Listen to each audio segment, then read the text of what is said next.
city in Mbeya.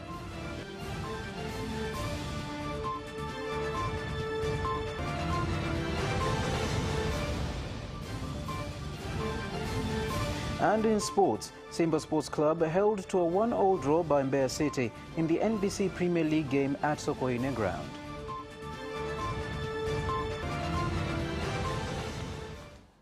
Good evening, ladies and gentlemen. This is Capital News at 9:30. My name is Carlos Banda. First, the national news. President Samia Suluhu Hassan has warned politicians who cause land disputes for political reasons that have contributed to violation of proper land planning and destruction of environment. President Samia Suluhu Hassan gave the warning when addressing residents of Manyara on the second day of her tour in the region.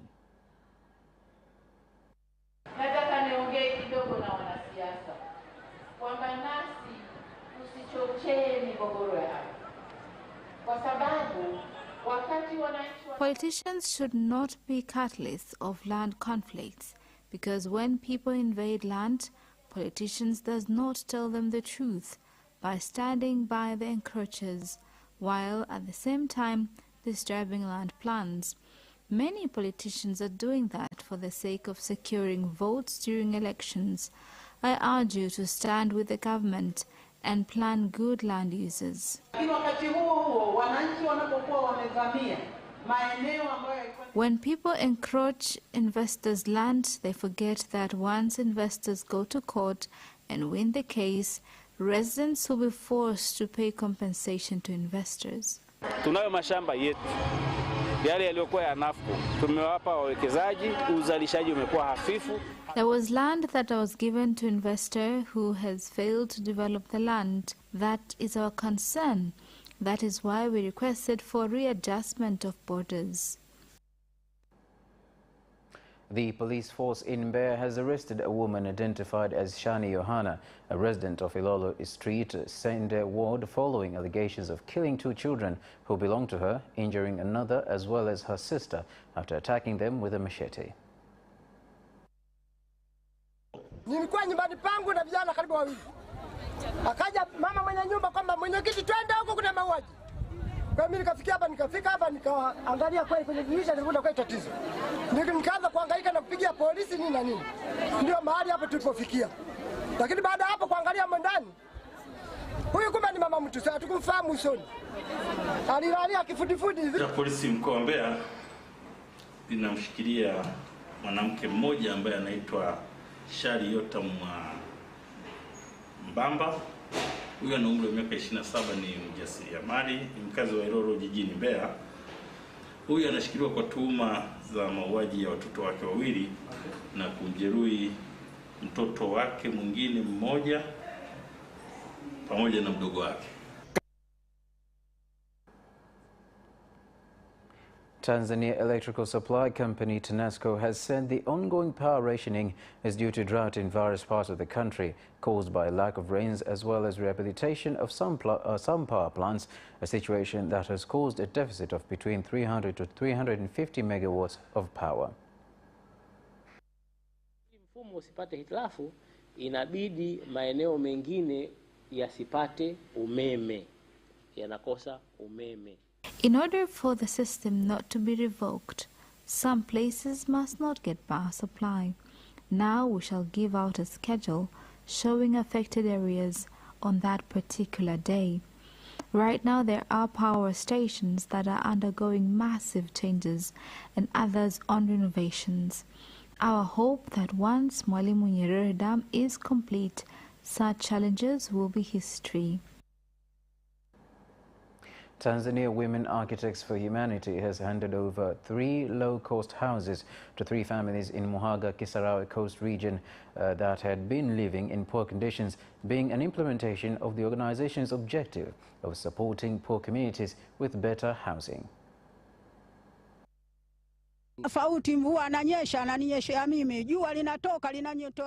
We have suffered a lot. Rain on me, sun on me. I was never happy. But now I sleep peacefully. I have been saved from diseases. My life is more secured right now. Maono zaidi ya kuona ya kwamba kile ambacho tulikuwa hatukiwazi kwamba tunaweza tukaweza, lakini leo hii tunaweza. We knew nothing about construction, but today we are capable of doing this tough job that we saw men doing. We have gained knowledge and skills. Surely we can do this somewhere else too. Sasa hivi tumeweza kujenga nyumba 3 ambazo ndo tunawafaidika wetu. Right now we have constructed 3 houses. Women are capable of making cement blocks that were used in building the houses. In future, we would like this to be a center for women to learn from women in Mhaga. Some small-scale farmers in Songwe district have said that despite being sensitized on early registration to get subsidized fertilizer, they have not been able to get the commodity with the planting season underway. Honestly, they are frustrating. They say that the first rain we shall begin cultivations. Hence, we are calling on the government to provide us with fertilizer. Naiomba serikali ituwaishie mbolea. Endapo inatucheleweshea na muda umeshafika wa kulima, inatukatisha tamaa. Kwanza ni kweli kuna changamoto katika upatikanaji wa mifuko ya mbolea mpaka sasa. So far there are challenges in accessing fertilizer. To date, fertilizer subsidy bags have reached 3,666 bags that were sent in Ngwalala, Kapalala and Gua wards. Just 3 wards out of 18 wards that are expecting to get the fertilizer. A water project worth more than 3 million shillings in Saunye village, Kilindi district, Tanga region has been sabotaged, a situation that has caused more than 8,000 residents to not get water services. This was revealed during a tour by the Kilindi district commissioner at the project funded by the World Vision. Kuna ubadhilifu unafanyika kwamba huu mradi. This project has been sabotaged by some people, especially the rich livestock keepers, because they have diverged water from entering the tanks to go to animals' drinking point. This act has contributed in scarcity of water in important areas like schools and dispensary. Mradi ule wa Saunye uligharimu dola za Kimarekani shilingi 220,000, lakini kwa fedha za Tanzania ni kama milioni 354 na kama laki mbili. Na sababu kubwa ambayo ilitufanya sisi kama World Vision kupitia mradi wa Mgera, sasa ruwasa tuko nao, lakini ni kwamba Ruwasa are not with us. If they need water for their cattle, it is okay. Let them be charged per their consumption so that we get funds that will help in solving projects' challenges. NMB Bank has received 18 international and national awards and got more than 1 million new customers this year. This was said in Dar es Salaam by the CEO of NMB Bank, Ruth Zaipuna, when handing over the awards to the bank's board of directors. Hizi ndugu zangu zimetolewa kwa benki ya NMB kutambua ubora wa benki hii katika nyanja mbalimbali. This award recognizes quality of this bank in different sectors and services provided to our customers, stakeholders and Tanzanians in general. These 18 awards are very important to us, not just to NMB Bank, but financial sector in the country. Kwa sisi NMB mwaka 2022 ni mwaka wenye mafanikio makubwa sana. As NMB Bank, 2022 has been a prosperity year. On behalf of Board of Directors and shareholders of this bank, I would like to congratulate the management and employees of NMB Bank for your exemplary performance. Livestock specialists from Tanzania Veterinary Laboratory Agency have started to implement an anthrax vaccination campaign at Ngarwa Nanyuki ward near Arusha National Park that started with a low turn-up of livestock keepers, a situation said to have been contributed by many herders living in search of pasture for their animals. Kwa hiyo tumeona ni jambo jema kuja kufanya utoaji wa huduma hii ya chanjo. We saw it as important to give out vaccine to these animals as efforts of combating spread of the disease. In a period of 1 week, the agent will do the donation to livestock keepers as giving back to the community in marking 10 years of the agent. Tuna magonjwa mengi ya mifugo, lakini kati ya ugonjwa ambao There are many animal diseases, but first and foremost, anthrax disease is very dangerous since our area is bordering national park, meaning that the cattle are at risk of being contaminated. If that is not all, the disease can also affect human beings. Watu wa elimu kuhusiana na mifugo watoke maofisini waje vijijini huko kutupa elimu ili kuepukana na majanga kuhusiana na mifugo yetu. Sababu sasa ukiangalia kama kipindi kama hiki hali ya uchumi ni ngumu sana. And that is the end of the national news. We'll take a short break and return for international news.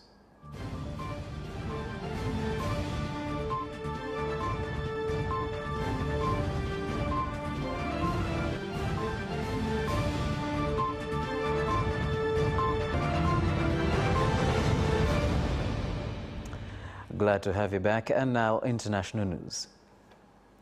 Civil society organizations in Kivu North or in the Democratic Republic of Congo have called on the government to construct a wall between Rwanda and DRC in order to prevent frequent clashes that have contributed to increasing insecurity in the country. Vita hivyo vinatokea huko Rwanda. Ndio maana tunawaza tukiweka hiyo ukuta ni kusema hiyo nchi iweze wabaki huko kwao na sisi tubaki kwetu, wakati wataangalia ya kwamba kuna umuhimu ili tuweze kuishi pamoja ndani ya amani, ndipo huo ukuta unaweza kuvunjwa. Sauti ya wazee, ile mapambano iishe. Wale wenyewe wako wanakuja kuleta ile mapambano, ile vita, ile mauaji hodari na ujeuri ya kila aina, bachie pale.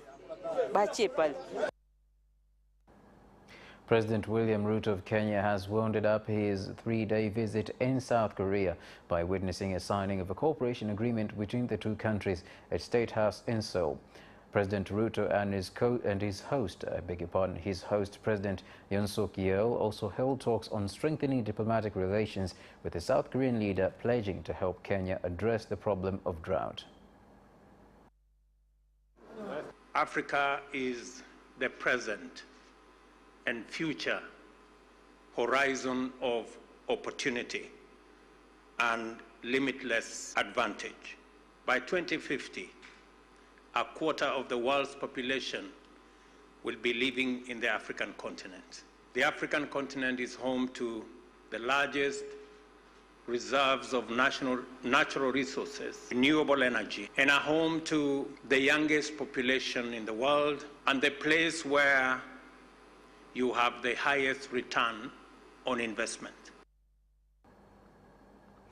Moving on, the 2022 FIFA World Cup kicked off in Qatar this week, but the tournament has drawn huge criticism over labor and human rights issues. As a result, football fever is struggling to sweep Europe to the extent of the previous tournaments. For more on this, let's join DW's Kate Brady in Berlin. Kate, Europe is full of football-loving nations, especially Germany. The German men's national team played its first match today. Is the football fever the same as usual over there?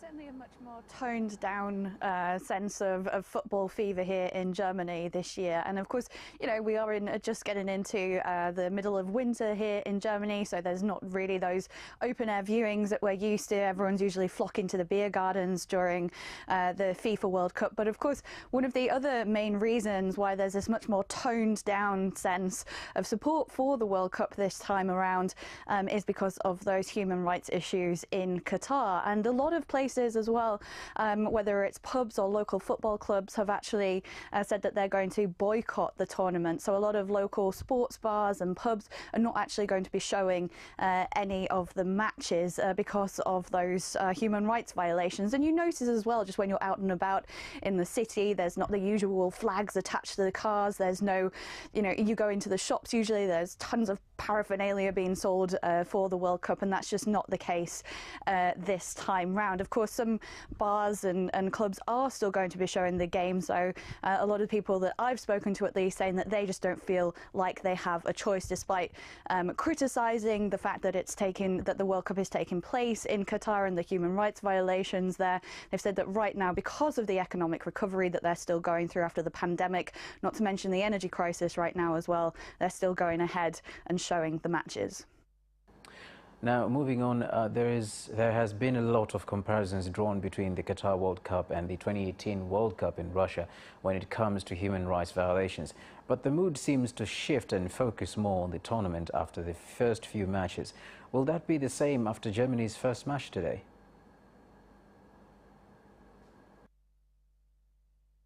I think it will really depend on how far Germany progresses after the knockout rounds. But of course, already just in the last couple of days or so, we've seen that criticism, especially on social media, has continued, not least of all after this One Love armband scandal. So that was earlier this week when it became clear that the captains of some 7 national teams who had signed up to the One Love campaign in solidarity with the LGBTQ+ community. Of course, homosexuality, as we know, is illegal in Qatar. They announced that they would not be wearing this One Love captain's armband. So there was a lot of criticism, not only because of FIFA's decision to say that they would actually impose sanctions on the national teams were the captains to wear those armbands. That could have been anything from players receiving a yellow card to being sent off, or the national teams even losing points during these group stages. And because there was a lot of backlash not only against FIFA, but also a lot of football fans saying that the national teams and the players should take more of a stand and be perhaps willing to pay the price for wearing the armband in solidarity with the LGBTQ+ community. Given the nature of the criticism, has there been any response so far?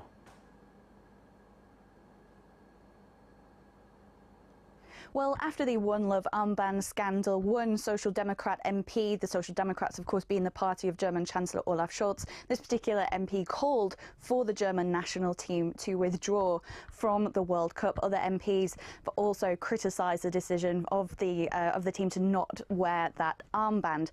That said, Germany's Interior Minister Nancy Faeser travelled to Qatar to see Germany's first match. The ministry saying that Nancy Faeser, the Interior Minister, wanted to support Germany, but also continue dialogue with the Qatari government, especially when it comes to the issue of improving human rights there. At the same time, the Foreign Minister Annalena Baerbock also said that the importance of human rights should be underlined when big national tournaments and events like the World Cup are awarded to countries, but she said that players should not be punished. Thank you, Kate, for the insight. And ladies and gentlemen, that is the end of the international news. We'll take a short break and return for business news.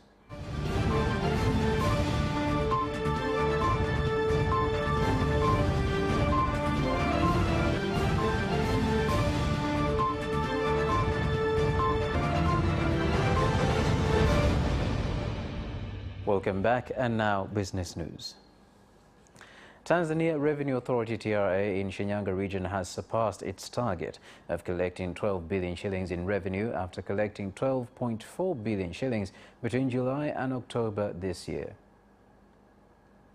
Natoa mfano wa mwezi wa 7 mwaka huu mpaka kufikia mwezi wa 10 tulikuwa na lengo la kukusanya bilioni 12. Lakini kwa uhuru na hali ya kulipa kodi tumefanikiwa kukusanya bilioni 12.4. Kweli namshukuru Mungu kwa sasa hivi TRA wako vizuri. Sio kama zamani ilivyokuwa mambo kukimbizana. Sasa hivi tunashukuru, tunaenda nao vizuri tu. Zamani ilikuwa akija mlipa kodi unamkimbia, unajificha.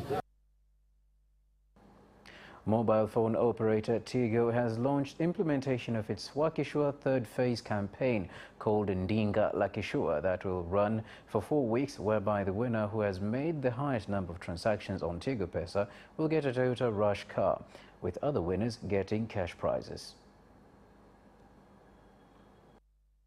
Ndinga la Wakishua ni campaign hususan kabisa kwa wateja wote wa Tigo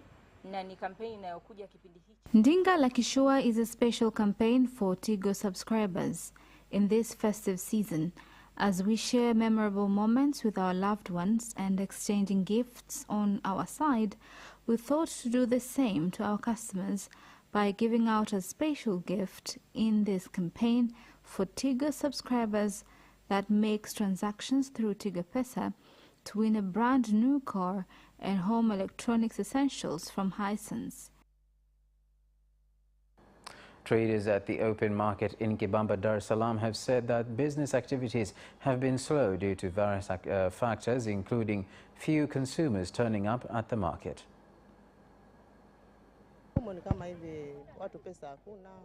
People are penniless.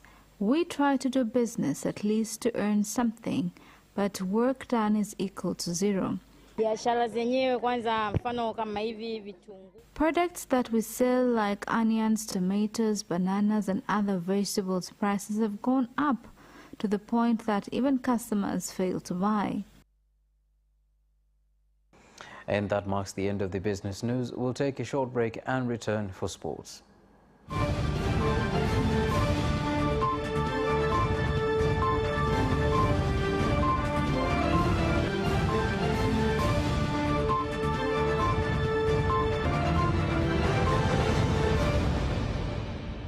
Welcome back, and now sports news. Simba Sports Club have been held to a 1-1 draw by Mbeya City in NBC Premier League. The Msimbazi club went ahead at the Sokoine ground through Mzamiru Yassin, with City's Tariq Saif equalizing the goal in the dying minutes of the game. Ambacho tulikitegemea kuwa na mechi ya ushindani. Kwa hiyo ni mechi ya ushindani, nimeshindana kweli kweli. Na mchezo wa mpira mchezo wa mapungufu au mchezo wa makosa. Ukifanya kosa unaadhibiwa. Tulipata goli mapema mpaka first half tulikuwa tunaongoza. Second half nikili makosa yetu, safu yetu ya ulinzi ndio ilitupelekea wakasawazisha bao. Kupata sare dhidi ya timu kubwa kama Simba ni jambo la kushukuru. Haijalishi umechezaje, lakini kwetu sisi tulijipanga kwa maana ya kupata matokeo. With football, Azam FC have announced Kale Ongala as their head coach for the remainder of the season. And moving on to the World Cup tournament, well, Spain have won 7-0 against Costa Rica. So that makes the Spain to stand with more points compared to the rest of the teams like Germany and Costa Rica, who have come out of their matches with no points at all in Group A. And that marks the end of our news bulletin for tonight. Thank you so much for joining us, and good night.